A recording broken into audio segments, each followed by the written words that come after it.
नमस्कार, मैं आत्मप्रिया आर्य KP news bulletin में आपके साथ। शुरू करते हैं आज की सुर्खियों से। केपीसीसी कार्याध्यक्ष ईश्वर खंडरे और विधायक राजशेखर पाटिल ने संवाददाताओं से बात की। बीदर में संविधान दिवस, आजादी का अमृत महोत्सव मनाया गया। मंत्री के सुधाकर द्वारा मांगों को पूरा करने का आश्वासन देने के बाद रेजिडेंट डॉक्टरों ने हड़ताल समाप्त की। ओमिक्रॉन संक्रमित मरीज होटल से भागा, 10 लापता यात्रियों को तलाश रही कर्नाटक सरकार। पंजाब में कांग्रेस का गेम बिगाड़ेंगे अमित शाह, कहा हमारा गठबंधन होगा, कैप्टन साहब से बातचीत चल रही। अमेरिकी खुफिया अधिकारियों ने बताया यूक्रेन पर हमला करने की तैयारी में है रूस।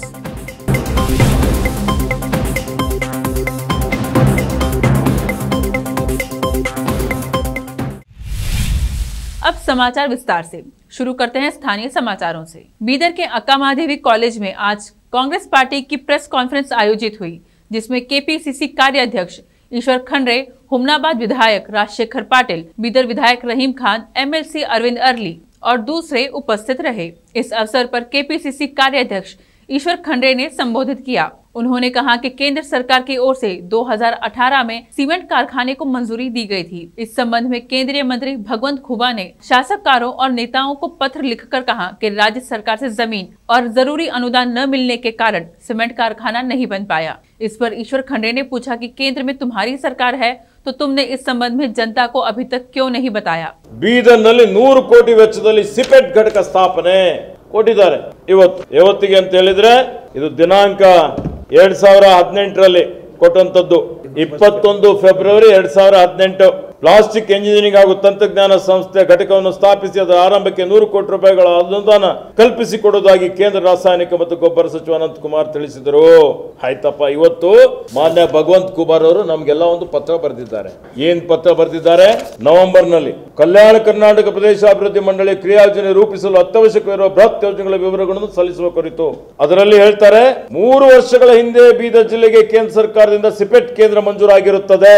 ಅವರು ಬರೆದದ್ದು ನನಗೆ ಲೆಟರ್ ಬರೆದಿದ್ದಾರೆ, ರಾಜಶೇಖರ್ಗೂ ಬರೆದಿರಬಹುದು, ಎಲ್ಲರೂ ಬರೆದಿದ್ದಾರೆ। ಆದರೆ ರಾಜ್ಯ ಸರ್ಕಾರದಿಂದ ಜಮೀನು ಹಾಗೂ ಅಗತ್ಯ ಅನುದಾನ ಸಿಗದ ಕಾರಣ ಸಿಪೆಟ್ ಕೇಂದ್ರ ನೆನಗುದಿಗೆ ಬಿದ್ದಿರುತ್ತದೆ। ನೀವು ಕಲ್ಯಾಣ ಕರ್ನಾಟಕ ಪ್ರದೇಶ ಅಭಿವೃದ್ಧಿ ಮಂಡಳಿಯಡಿ ಸಿಪೆಟ್ ಕೇಂದ್ರದ ಕಟ್ಟಡ ಕಾಮಗಾರಿಗಾಗಿ 100 ಕೋಟಿ ಅನುದಾನ ನೀಡಲು ಮಾನ್ಯ ಜಿಲ್ಲಾಧಿಕಾರಿಗಳಿಗೆ ಪ್ರಸ್ತಾವನೆ ಸಲ್ಲಿಸಬೇಕೆಂದು ತಮ್ಮಲ್ಲಿ ಜನತೆ ಪರವಾಗಿ ಕೋರುತ್ತೇನೆ। ಯಾರು? ಶಾಸಕರಿಗೆ ಭಗವಂತ್ ಖೂಬಾ ಪತ್ರ ಬರೆದಿದ್ದಾರೆ। ನೀವು ಮುಂದಿನ ವರ್ಷ ಕಲ್ಯಾಣ ಕರ್ನಾಟಕ ಅಭಿವೃದ್ಧಿ ಮಂಡಳಿಯಲ್ಲಿ ನೀವು ರಾಜ್ಯ ಸರ್ಕಾರ 100 ಕೋಟಿ ಅನುದಾನ ಕೊಡ್ತಾ ಇಲ್ಲ, ರಾಜ್ಯ ಸರ್ಕಾರ ಜಮೀನು ಕೊಡ್ತಾ ಇಲ್ಲ, ಅದಕ್ಕೆ ನೀವು ಜಮೀನು ಕಲ್ಪಿಸಿಕೊಡ್ಲಿಕ್ಕೆ ಮತ್ತು 100 ಕೋಟಿ ಅನುದಾನ ಕೊಡ್ಲಿಕ್ಕೆ ಶಾಸಕರ ವತಿಯಿಂದ ಕಲ್ಯಾಣ ಕರ್ನಾಟಕ ಅಭಿವೃದ್ಧಿ ಮಂಡಳಿಗೆ ಒಂದು ಪ್ರಸ್ತಾವನೆ ಕಳುಹಿಸಿ ಅಂತ ಬರ್ದಿದ್ದಾರೆ। ಅವರೇ ಹೇಳಿದ್ದಾರೆ, ಡೇಟ್ ತಗೊಳ್ರಿ, 13/11/2021 ಹೋದ ತಿಂಗಳ ನವೆಂಬರ್, ಜಸ್ಟ್ ಈಗ ಡಿಸೆಂಬರ್ ಪ್ರಾರಂಭ ಆಗಿದೆ, 13ನೇ ನವೆಂಬರ್ 2011ಕ್ಕೆ ಅವ್ರು ಹೇಳ್ತಾರೆ, ಮಾನ್ಯ ಕೇಂದ್ರ ಸಚಿವರು ರಾಜ್ಯ ಸರ್ಕಾರದಿಂದ ಅಗತ್ಯ ಅನುದಾನ ಸಿಗದ ಕಾರಣ ಸಿಪೆಟ್ ಕೇಂದ್ರ ನೆನಗುದಿಗೆ ಬಿದ್ದಿದೆ। 3 ವರ್ಷದ ಹಿಂದೆ ಸಿಪೆಟ್ ಕೇಂದ್ರ ಮಂಜೂರಾಗಿದೆ ಅಂತ ಹೇಳ್ತಾರೆ। ಇವತ್ತು ನನಗೆ ಮಾನ್ಯ ಭಗವಂತ್ ಕುಮಾರ್ ಅವರು ಉತ್ತರ ಕೊಡ್ಲಿ, 3 ವರ್ಷದ ಹಿಂದೆ ಸಿಪೆಟ್ ಕೇಂದ್ರ ಮಂಜೂರಾಗಿದ್ರು ಏಕೆ ಇಷ್ಟು ಜನರಿಗೆ ವಿಷಯ ತಿಳಿಸಲಿಲ್ಲ? ಸಿಪೆಟ್ ಕೇಂದ್ರದ ಮಂಜೂರಾತಿ ಪತ್ರ ಎಲ್ಲಿದೆ? ಕಲ್ಯಾಣ ಕರ್ನಾಟಕ ಮಂಡಳಿಯಲ್ಲಿ 100 ಕೋಟಿ ಅನುದಾನ ಕೊಡ್ರಿ ಅಂತ ಹೇಳಿ ಅವ್ರು ಕೇಳ್ತಾ ಇದ್ದಾರೆ। ಸಂತೋಷ, ಹಾಗೆ ಇವರು 3 ವರ್ಷ ನಿದ್ರೆ ಮಾಡ್ತಾ ಇದ್ರ? ಇದು ಕಲ್ಯಾಣ ಕರ್ನಾಟಕ ಅಭಿವೃದ್ಧಿ ಮಾಡುವ ಪರಿಯೇ? ಇವತ್ತು ಒಂದು ಕಡೆ ಹೇಳ್ತಾರೆ ನಮ್ದು ಡಬಲ್ ಎಂಜಿನ್ ಸರ್ಕಾರ ಇದೆ, ಕೇಂದ್ರದ ರಾಜ್ಯ ಸಚಿವರು ಒಪ್ಕೊಂಡಂಗೆ ಆಗ್ತದ ಆಗಲ್ಲ? ಮಾಧ್ಯಮದವರು ಹೇಳಿ, ಜನ ತೀರ್ಮಾನ ಹೇಳಿ, ಅವರೇ ಹೇಳ್ಬೇಕಲ್ಲ, ಅವ್ರು ಹೇಳ್ತಾ ಇದಾರೆ ಆಗಿದೆ ಅಂತ ಕೇಳಿದೆ ಪತ್ರ। 3 ವರ್ಷ ಕೆಳಗಡೆ ಮಂಜೂರಿ ಆದ್ರೆ ಮಂಜೂರಾತಿ ಆದೇಶ ಪ್ರತಿ ಇರ್ಬೇಕಲ್ಲ ಕೇಂದ್ರ ಸರ್ಕಾರದ್ದು। ನೀವು 100 ಎಕರೆ ಭೂಮಿ ಕೊಡಿ ಅಂತ ಕೇಳಿದ್ದೀವಿ, ಕೊಡಿ ಷರತ್ತಿಗೆ ಒಳಪಟ್ಟು ನಾವು ನಿಮಗೆ ಸಿಪೆಟ್ ಕೇಂದ್ರ ಇವತ್ತೇನು ನಮ್ಮಲ್ಲಿ ಯಾವ ರೀತಿಯಲ್ಲಿ central institute of plastic engineering and technology institution ಇದೆ, ಇದು ನಾವು ಈ ಇನ್ಸ್ಟಿಟ್ಯೂಷನ್ ನಿಮಗೆ ಮಂಜೂರಾತಿ ಮಾಡಿದ್ದೀವಿ ಕೇಂದ್ರ ಸರ್ಕಾರದ ವತಿಯಿಂದ, ನಿಮಗೆ ಈ ಷರತ್ತಿದೆ, 100 ಎಕರೆ ಭೂಮಿ ಕೊಡಿ, 100 ಕೋಟಿ ರೂಪಾಯಿ ಕೊಡಿ, ಆಯವ್ಯಯದಲ್ಲಿ ಇಕ್ರಿ, 2,46,000 ಕೋಟಿ ರೂಪಾಯಿ ಆಯವ್ಯಯ ಮಂಡನೆ ಮಾಡ್ತೀರಿ, ಸಾವಿರಾರು ಕೋಟಿ ರೂಪಾಯಿ ಬೆಂಗಳೂರು ಕೊಡ್ತೀರಿ, ಬೇರೆ ಕಡೆ ಕೊಡ್ತೀರಿ, 100 ಕೋಟಿ ರೂಪಾಯಿ ಜುಜುಬಿ 100 ಕೋಟಿ ರೂಪಾಯಿ ನಿಮಗೆ ಕೊಡ್ಲಿಕ್ಕಾಗಲ್ಲ? ನಾನು ಮಂತ್ರಿ ಇದ್ದಾಗ ಸಾವಿರಾರು ಕೋಟಿ ರೂಪಾಯಿ ಅನುದಾನ ಮಂಜೂರಾತಿ ಮಾಡಿಸಿದ್ದೇನೆ, ನಿಮಗೆ ನಾಚಿಕೆ ಆಗಲ್ವಾ? इस अवसर पर हुमनाबाद विधायक राजशेखर पाटिल ने संबोधित करते हुए कहा कि यह विधान परिषद चुनाव हमारे लिए बड़ा ही चैलेंजिंग है। केपी न्यूज के कैमरामैन साबिर खान की रिपोर्ट। ಇವತ್ತು ಇಡೀ ಬೀದರ್ ಜಿಲ್ಲೆಯಲ್ಲಿ ನಾನು ಔರಾದ್ಗೂ ಕೂಡ ಭೇಟಿ ಕೊಟ್ಟಿದ್ದೀನಿ, ಭಾಲ್ಕಿ ಬಸವ ಕಲ್ಯಾಣ್ ನನ್ನ ಮತಕ್ಷೇತ್ರ ಅಂತೂ ಇದೆ, ಬೀದರ್ ಸೌತ್ ಮತ್ತು ಬೀದರ್ ರೈಮ್ಖಾನ್ರು ಕೂಡ 2 ಕಾರ್ಯಕ್ರಮ. ಇವತ್ತು ಎಲ್ಲ ಕಡೆ ನಮ್ಮ ಗ್ರಾಮ ಪಂಚಾಯತ್ ಸದಸ್ಯರು ಇರ್ಬೋದು, ಮುನ್ಸಿಪಾಲ್ ಸದಸ್ಯರು ಇರ್ಬೋದು, CMC ಇರ್ಬೋದು, ಪಟ್ಟಣ ಪಂಚಾಯತ್ ಇರ್ಬೋದು, ಎಲ್ಲರೂ ಸಕಾರಾತ್ಮಕವಾಗಿ ನಮ್ಮ ಪಕ್ಷದ ಅಭ್ಯರ್ಥಿ ಮತ್ತು ವಿಶೇಷವಾಗಿ ನಮ್ಮ ಕಾಂಗ್ರೆಸ್ ಪಕ್ಷ ಸಲುವಾಗಿ ಭಾಳ ಒಳ್ಳೆ ರೀತಿಯಿಂದ ದೊಡ್ಡ ರೆಸ್ಪಾನ್ಸ್ ಇದೆ. ಇವತ್ತೇನು ನಮ್ಮ ರಾಜ್ಯ ಸಚಿವರಾದಂಥ ಪ್ರಭು ಚೌಹಾಣ್ರು, ಇನ್ನೊಬ್ಬ ಸಚಿವರು ಕೇಂದ್ರದಲ್ಲಿ ರಾಜ್ಯ ಸಚಿವರಾದಂಥ ಭಗವಂತ ಖೂಬಾರ್ ಅವರು ಎಲ್ಲೆಲ್ಲಿ ಬೇರೆ ಬೇರೆ ಕಡೆ ಹೋಗಿದ್ದಾರೆ. ಪಾಪ ಅವರವರು ಪ್ರಚಾರಗಳು ಮಾಡ್ತಾ ಇದ್ದಾರೆ. ನಮ್ದು ಯಾವುದು ಬೇಜಾರಿಲ್ಲ, ಅವರೊಂದು ಪಕ್ಷದಲ್ಲಿದ್ದಾರೆ, ನಾವೊಂದು ಪಕ್ಷದಲ್ಲಿ ಮಾಡಲೇಬೇಕು. ಇವತ್ತು ಹುಮ್ನಾಬಾದ್ಗೂ ಕೂಡ ಇಬ್ಬರು ಕೂಡ ಬಂದಿದ್ರು. ಒಂದು ಕಡೆ ಹಳ್ಳಿಕೇಡದಲ್ಲಿ ಒಂದು ಸಭೆ ಮಾಡ್ತಾರೆ ಆರ್ಯ ಸಮಾಜದಲ್ಲಿ, ಹಳ್ಳಿಕೇಡ್ B ಅಲ್ಲಿ. ಅಲ್ಲಿ ಆರ್ಯ ಸಮಾಜದಲ್ಲಿ ಒಂದು ಕಾರ್ಯಕ್ರಮ ಮಾಡುವಾಗ ಪ್ರಭು ಚೌಹಾಣ್ರವರು ನಾವೆಲ್ಲ ರೀತಿಯಲ್ಲಿ ತಯಾರಿದ್ದೀವಿ, ಕಾಂಗ್ರೆಸ್ದವ್ರು ಏನು ಮಾಡ್ತಾರ, ಅವ್ರು ಏನು ಚುನಾವಣೆ ತಂತ್ರ ಏನು ಮಾಡ್ತಾ ಇದ್ದಾರೆ ಅಂದ್ರೆ ಬರೀ ದುಡ್ಡಿನ ಮೇಲೆ ರಾಜ್ಯ ಸರ್ಕಾರ ಕೇಂದ್ರ ಸರ್ಕಾರ ನಮ್ಮ ಅಧ್ಯಕ್ಷರು ಹೇಳಿದಾಗೆ ಡಬಲ್ ಸರ್ಕಾರ ಇದೆ ನಮ್ಮದು, ಡಬಲ್ ಇಂಜನ್. ಏನು ಇವರೇನು ಲೂಟಿ ಹೊಡೆದಿದಾರಲ್ಲ, ಆ ದುಡ್ಡು ತಂದು ಇಲ್ಲಿ ಜನರಿಗೆ ಮೋಸ ಮಾಡಬೇಕು ಅಂತ, ಅದು ಒಂದೇ ಒನ್ ಪೇಂಟ್ರು ಅವರು. ಅಲ್ಲಿ ಹೇಳ್ತಾರೆ ಏನಂತ ಅಂದ್ರೆ ತುಮ್ ಕಿಸಿಗೂ ಮಟ್ಟರೋ ಹಮ್ ಆಪ್ಕೆ ಸಾಥ್ ಹೈ, ಕರ್ನಾಟಕ ಸರ್ಕಾರ ಆಪ್ಕೆ ಸಾಥ್ ಹೈ, ಕೇಂದ್ರ ಸರ್ಕಾರ ಹಮಾರೆ ಸಾಥ್ ಹೈ. ये डरने का कहाँ पर है? ಈಗ ಹೆದರೋದು ಎಲ್ಲಿ ಬಂತು? ಇದೇನಿದೆ, ಚುನಾವಣೆ ಇದೆ, ನಾವೆಲ್ಲ ಗ್ರಾಮ ಪಂಚಾಯತ್ ಸದಸ್ಯರಿಗೆ ಕೈ ಮುಗಿಬೇಕು, ತಾಲೂಕ್ ಪಂಚಾಯತ್ ನಿಮ್ಮದು ಮುನ್ಸಿಪಾಲ್ದವರಿಗೆ ನಮ್ಮ ಪಕ್ಷ ಪ್ರಣಾಳಿಕೆ ಏನಿದೆ, ನಮ್ಮ ಶಿಸ್ತು ಏನಿದೆ, ನಮ್ಮ ಯೋಜನೆಗಳು ಏನಿವೆ, ನಾವು ಕೊಟ್ಟಂಥ ಕೊಡುಗೆ ಏನಿದೆ, ಹಿಂದೆ ಸಿದ್ದರಾಮಯ್ಯ ಸರ್ಕಾರ ಇದ್ದಾಗ 5 ವರ್ಷದಲ್ಲಿ ಕೊಟ್ಟಂಥ ಕೊಡುಗೆಗಳು ಏನಿವೆ ಹೇಳಿದ್ರು ನಮ್ಮ ಕಾರ್ಯಾಧ್ಯಕ್ಷರು. ಅವರು ಸಚಿವರಾಗಿದ್ದಾಗ ಪೂರಸಭೆಗಳಿಗೆ ಕೊಟ್ಟಂಥ ಅನುದಾನ ಏನಿದೆ ರಾಜ್ಯ ಮಟ್ಟದಲ್ಲಿ ನಮ್ಮ ಜಿಲ್ಲೆಯಲ್ಲಿ ಹೇಳಿ, ಇವೆಲ್ಲ ತರಲಿ. ಇವತ್ತು ವೈಯಕ್ತಿಕವಾದಂಥ ಟೀಕೆಗಳು ತಂದು ಅವ್ರು ಹೇಳಿದ್ರಿಗೆ ನಾನು ಪದೇ ಪದೇ ಹೇಳಕ್ಕೆ ಹೋಗೋದಿಲ್ಲ. ನಮ್ಮ ಕಾರ್ಯಾಧ್ಯಕ್ಷರು ಹೇಳಿದ್ರು ಮನೆ ಹೊಡಿತಕ್ಕಂಥದ್ದು ಅಂತ, ಅದು ಯಾರು ಹೊಡಿತಾ ಇದ್ದಾರೆ ಅನ್ನೋದು ನಾನು ಸ್ಪಷ್ಟವಾಗಿ ನಿಮಗೆ ಹೇಳ್ತೀನಿ. ಪ್ರಭು ಚೌಹಾಣ್ರಿಗೆ ತಮ್ಮ ಮಾಧ್ಯಮದ ಮೂಲಕ ನಿನ್ನೆ ಕೂಡ ನಾನು ಸಂದೇಶ ಕೊಟ್ಟಿದ್ದೀನಿ, ಯಾರೂ ಅನಿಸ್ತಕ್ಕಂಥ ಇಲ್ಲ. ಈ ಚುನಾವಣೆ ನೀವು ಯಾವ ರೀತಿ ಮಾಡ್ತೀರಿ ಎಲ್ಲದಕ್ಕೂ ಕೂಡ ನಾವು ಸಿದ್ಧಾಗಿದ್ದೀವಿ. ನೀವು ತೋಳ್ಬಲ ದುಡ್ಡಿನ ಬಲ ಮ್ಯಾಗ ಮಾಡಬೇಕು ಅಂದ್ರೆ ಅದಕ್ಕೆ ಯಾವುದೂ ಆಸ್ಪದ ಇಲ್ಲ. ಇವತ್ತು ಎಲೆಕ್ಷನ್ ಚುನಾವಣಾಧಿಕಾರಿಗಳು ಇದ್ದಾರೆ. ಇವತ್ತು ರಾಜ್ಯದಲ್ಲಿ ದೇಶದಲ್ಲಿ ಈ ರೀತಿ ಆಯಿತು ಅಂದ್ರೆ ಬರೇ ದೇಶದಲ್ಲಿರ್ತಕ್ಕಂಥ ಅದಾನಿ ಅಂಬಾನಿ ಇವರೇ ಆಗಬೇಕಾಗ್ತದೆ. ಇವತ್ತು ಪ್ರಭು ಚೌಹಾಣ್ರಿಗೆ ಇನ್ನೊಂದು ಹುಮ್ನಾಬಾದಲ್ಲಿ ಇರ್ತಕ್ಕಂಥ ನಾಗೇಶ್ವರ ಲಾಜ್ನಲ್ಲಿ ಒಂದು ಸಭೆ ನಡೀತಾ ಇತ್ತು.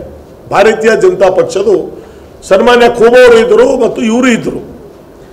ನಮ್ಮ ಸ್ನೇಹಿತರು ಪ್ರಭು ಚೌಹಾಣ್ರವ್ರು ಮಾತಾಡುವಾಗ ಲಿಂಗೈಕ್ಯ ತಂದೆಯವರಂಥ ಬಸವರಾಜ್ ಪಾಟೀಲ್ ಅವ್ರ ಬಗ್ಗೆ ಮಾತನಾಡಿದಾರ ಅಂತ ನನಗೆ ಅಲ್ಲಿಂದ ಆಗಿದ ತಕ್ಷಣ ಒಂದು ಕ್ಷಣದಲ್ಲಿ ನನಗೆ ಫೋನ್ ಬಂತು.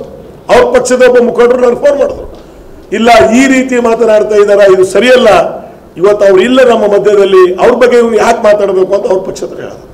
ನಾನು ಪ್ರಭು ಚೌಹಾಣ್ರಿಗೆ ಇಷ್ಟು ಹೇಳಕ್ಕೆ ಇಚ್ಛಪಡ್ತೀನಿ, ನಾವಿನ್ನೂ ಜೀವಂತ 4 ಜನ ಅಣ್ತಂಬರಿದ್ದೇವೆ. ಒಬ್ಬರು MLA, ಒಬ್ಬರು MLC, ಅಭ್ಯರ್ಥಿ, ಇನ್ನೊಬ್ಬ ಸೋದರದು. ನಮ್ಮ ಸಂಘಟ ಪೈಲ ಲಡಾಯಿ ಮಾಡಪ್ಪ ನೀನು. ಅವ್ರು ಹೋದೋರ ಜೊತೆಯಲ್ಲಿ ನೀನು ಯಾಕೆ ನಾವಿದ್ದೀವಿ.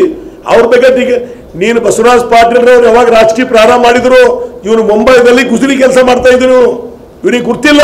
ಬಸವರಾಜ್ ಪಾಟೀಲ್ರವರು, ಭೀಮಣ್ಣ ಖಂಡ್ರೆಯವರು, ಕುಲಪಾದಪ್ಪ ನಾಗಮಾರಪಳ್ಳಿಯವರು ಇತಿಹಾಸ ಏನಿದೆ ಅನ್ನೋದು ಈ ಪ್ರಭು ಚೌಹಾಣ್ ಗುರ್ತಿಲ್ಲ. ಈ ಪ್ರಭು ಚೌಹಾಣ್ಗೆ ಬಂದು ಸಿಗುತ್ತು ಸುಮ್ಮನೆ ಒಂದು ಅಧಿಕಾರ.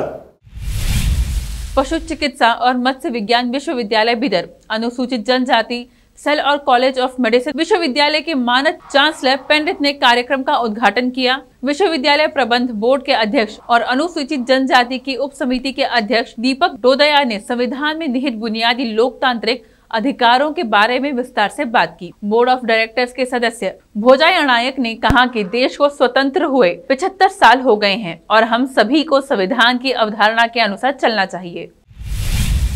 अब देखते हैं समाचार राज्य के। कुछ मांगों को लेकर कर्नाटक के रेजिडेंट डॉक्टरों के हड़ताल पर जाने के 4 दिन बाद राज्य के स्वास्थ्य और चिकित्सा शिक्षा मंत्री के सुधाकर ने उनकी सभी मांगों को पूरा करने का आश्वासन दिया। मांगों में कोविड-19 जोखिम भत्ते का भुगतान, स्नातकोत्तर और इंटर्न को वजीफा और 2018 से 19 शैक्षणिक वर्ष के अनुसार शुल्क का पुनर्गठन शामिल था। आंदोलन के चौथे दिन पीजी छात्रों और Bengaluru medical college and research institute के इंटर्न सहित सभी कॉलेजों के प्रतिनिधि विक्टोरिया अस्पताल परिसर में एकत्र हुए। चिकित्सा शिक्षा मंत्री डॉक्टर के सुधाकर और चिकित्सा शिक्षा निदेशक के साथ चर्चा की गई, जिन्होंने हमारी मांगों को पूरा करने का आश्वासन दिया। डॉक्टरों का कहना है कि हम मंत्री द्वारा दिए गए आश्वासनों का सम्मान कर रहे हैं और हम काला पट्टी पहनकर प्रतीकात्मक रूप से विरोध जारी रखेंगे और 4 दिसंबर को हमारी ओपीडी वैकल्पिक सेवाओं में शामिल होंगे। नए वेरिएंट ओमिक्रॉन के खतरे के बीच कोरोना वायरस में जीनोमिक विविधताओं की निगरानी रखने वाले 28 लैब के कंसोर्टियम ने केंद्र सरकार से 40 वर्ष और इससे अधिक उम्र के लोगों के लिए बूस्टर डोज पर विचार करने की सिफारिश की है। गौरतलब है कि कोरोना का नया वेरिएंट इस समय दुनिया के लिए चिंता का कारण बन रहा है। भारत में अब तक ओमिक्रॉन वेरिएंट के 2 केस रिपोर्ट हुए हैं। INSA-CoG ने साप्ताहिक बुलेटिन में कहा, सभी अनवैक्सीनेटेड लोगों को वैक्सीन और 40 वर्षीय और उससे अधिक उम्र के लोगों को बूस्टर डोज लगाने पर विचार किया जा सकता है। सबसे पहले अधिक जोखिम और हाई एक्सपोजर वाले लोगों को प्राथमिकता दी जानी चाहिए। अब लेते हैं छोटा सा ब्रेक, जल्द लौटते हैं ब्रेक के बाद। हिंदुस्तान के हर कोने में हम हैं मौजूद। 24 घंटे हालात पर गहरी नजर, खबरों से जुड़े चुपते सवालात और आपको दिखाता है धार्मिक, सामाजिक, राजनीतिक, लोकल और इंटरनेशनल न्यूज की सबसे बेहतर कवरेज, जो आपको रखती है हर पल बाखबर। देश और दुनिया भर की खबर के लिए देखते रहें KP news 24/7। Noor education trust Bidar की ओर से चलाए जाने वाला Noor M Ed college Bidar, recognised by NCTE Delhi and affiliated to Gulbarga University, Gulbarga. Admission are open for the academic year 2021-22. विशेषज्ञ और सक्षम शिक्षकों द्वारा शिक्षा प्राप्त करने के लिए नूर एमएड कॉलेज में दाखिला लें और शांत वातावरण में शिक्षा प्राप्त करें। बीदर शहर में बेहतर शिक्षा का एकमात्र केंद्र Noor M Ed college, Shahpur gate, Bidar. Phone numbers 9945283920, 8482221297। Break के बाद आपका स्वागत है। आइए देखें अन्य समाचार। पंजाब में अगले साल की शुरुआत में ही विधानसभा चुनाव है और कांग्रेस का गेम बिगाड़ने के लिए भाजपा गठबंधन की रणनीति पर काम कर रही है। केंद्रीय गृह मंत्री अमित शाह ने शनिवार को Hindustan times leadership summit Punjab चुनाव को लेकर भाजपा की रणनीति पर चर्चा की। पंजाब में गठबंधन के सवाल पर अमित शाह ने कहा कि हमारी कैप्टन अमरिंदर सिंह की पार्टी और शिरोमणि अकाली दल दोनों से बातचीत चल रही है। पंजाब विधानसभा चुनाव से पहले गठबंधन हो जाएगा। बता दें कि हाल ही में कैप्टन अमरिंदर सिंह ने कांग्रेस का साथ छोड़ा था और यह संकेत दिया था कि उनकी नई पार्टी भारतीय जनता पार्टी के साथ मिलकर चुनाव लड़ सकती है। कोरोना वायरस के बेहद खतरनाक माने जा रहे वेरिएंट ओमिक्रॉन का देश में तीसरा केस मिला है। कर्नाटक के बाद गुजरात के जामनगर में इस वेरिएंट से संक्रमित मरीज मिला है। गुजरात के स्वास्थ्य विभाग ने बताया कि संक्रमित शख्स जिम्बाब्वे से आया है। राज्य के स्वास्थ्य विभाग की ओर से दी गई जानकारी के मुताबिक संक्रमित व्यक्ति की उम्र 72 वर्ष है। गुरुवार को इनकी कोविड-19 रिपोर्ट पॉजिटिव आने के बाद सैंपल को जीनोम सीक्वेंसिंग के लिए भेजा गया था। गुजरात के हेल्थ कमिश्नर जयप्रकाश शिवहरे ने इस बात की पुष्टि की कि बुजुर्ग व्यक्ति कोरोना के ओमिक्रॉन वेरिएंट से संक्रमित है। बूंदी जिला कलेक्टर रेणु जयपाल ने जन सुविधा केंद्र में जन सुनवाई की। जिला प्रमुख चंद्रावती कंवर भी इस दौरान मौजूद रही। जिला कलेक्टर ने आम जन के अभाव अभियोग सुने और संबंधित अधिकारियों को त्वरित समाधान करने के निर्देश दिए। जन सुनवाई में सीमा ज्ञान अतिक्रमण, भरण पोषण भत्ता दिलाने एवं अन्य समस्याओं को लेकर परिवादी आए। जन सुनवाई में अतिरिक्त कलेक्टर एयू खान एवं जिला स्तरीय अधिकारी मौजूद रहे। किशोर मीणा ग्राम लाभसा का रहने वाला हूँ। मैंने कई बार ग्राम पंचायत लाश के अंदर हो रहा फर्जीवाड़े के बारे में BDO साहब को, कलेक्टर साहब को, CO साहब को, जिला परिषद अधिकारी को, जयपुर तक भ्रष्टाचार तक शिकायतें कर चुका हूँ। कुछ भी नहीं हुआ है। और जॉब कार्ड में नाम हटाने के 500, हर चीज़ के 500 ज़्यादा करी तुम्हारा जॉब कार्ड ही काटर पर। जॉब कार्ड में राय बंद हो गया। अब साहब शिकायतें करें तो कहाँ करें? जो अधिकारी को देते हैं वो ठंडा बस्ते में बांध कर रख देते हैं। और कोई काम नहीं होता है। और जो मैंने कामों का नाम लिख के दिया है, मौके पर एक भी काम नहीं है और उसका पेमेंट ग्राम से वो सरपंच ने मिलकर उठा लिया पेमेंट। क्या क्या काम है, काम बताओ। बावरिया मकान के पास टीन सेट, देवनारायण के मंदिर तक इंटरलॉकिंग, कहीं भी नहीं है। गणेश पार्क, उधर से नाला निर्माण, यादव मंदिर से छगनलाल खाचौवा के मकान तक नाला निर्माण, ये कोई काम नहीं है। इधर ग्राम लाभसा में वार्ड नंबर 3 में नाले का निर्माण, कोई नाला निर्माण नहीं, उसका पेमेंट उठ गया। बिल्कुल फर्जीवाड़ा हो रहा साहब। पब्लिक तो मर गई। हर चीज का पैसा लेता है, नरेगा मौके पे काम नहीं है, मौके पर काम नहीं है, फिर भी पेमेंट हो चुका है। जाके आप जांच कीजिए। सभी का ले लिया उसने।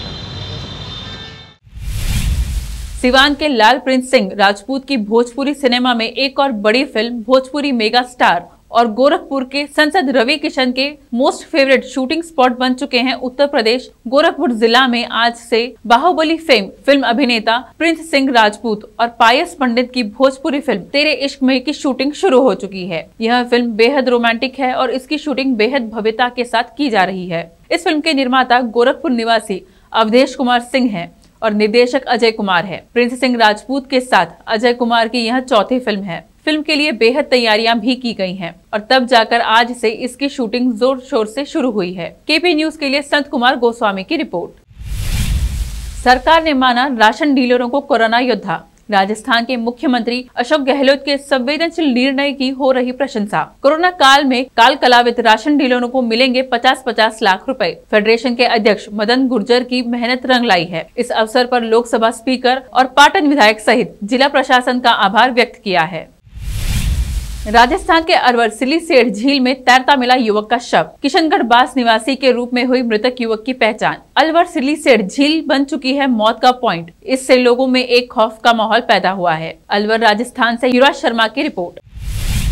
पाली शहर सहित जिले में चोरों का आतंक मचा हुआ है। लगातार हो रही चोरियों से जहां व्यापारी तथा लोग भयभीत हैं, वहीं चोरों के हौसले बुलंद हैं। कल रात पाली शहर के नया गांव मुख्य मार्ग पर ऐश्वर्या कॉलेज सहित आसपास की लगभग 8 दुकानों के ताले तोड़कर जहां चोरों को नकदी और माल हाथ लगा चोरी की वारदात की गई। इसी प्रकार 2 दिन पूर्व जिले के रोहट कस्बे में एक ही रात में 6 मकानों के ताले तोड़े गए। इस प्रकार शहर में अधिक चोरियों की वारदात हो रही है। देखना यह है कि पुलिस अपनी कार्यवाही में क्या क्रम लेती है। पाली राजस्थान से महेंद्र लखावत की रिपोर्ट।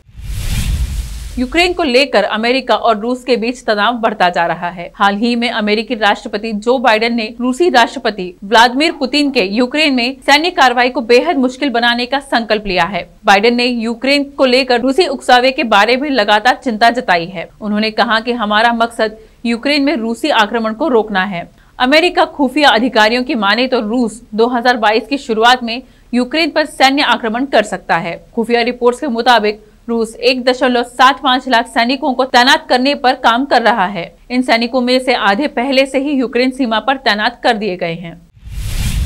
देखते हैं समाचार फिल्मों के। होने वाले पति विक्की जैन संग ठुमके लगाती दिखी Ankita Lokhande. Pre wedding function शुरू। खेल जगत के समाचार। इंडिया वर्सेस न्यूजीलैंड। मोहम्मद सिराज की अंदर आती गेंद को नहीं भांप पाए रॉस टेलर, हुए क्लीन बोल्ड। अंत में देखते हैं समाचार बाजार के। सीएनजी की कीमतों पर एक बार फिर इजाफा। फिर से एक नजर सुर्खियों पर। केपीसीसी कार्याध्यक्ष ईश्वर खंडे और विधायक राजशेखर पाटिल ने संवाददाताओं से बात की। बीदर में संविधान दिवस, आजादी का अमृत महोत्सव मनाया गया। मंत्री के सुधाकर द्वारा मांगों को पूरा करने का आश्वासन देने के बाद रेजिडेंट डॉक्टरों ने हड़ताल समाप्त की। ओमिक्रॉन संक्रमित मरीज होटल से भागा, 10 लापता यात्रियों को तलाश रही कर्नाटक सरकार। पंजाब में कांग्रेस का गेम बिगाड़ेंगे अमित शाह, कहा हमारा गठबंधन होगा। कैप्टन साहब से बातचीत चल रही। अमेरिकी खुफिया अधिकारियों ने बताया यूक्रेन पर हमला करने की तैयारी में है रूस।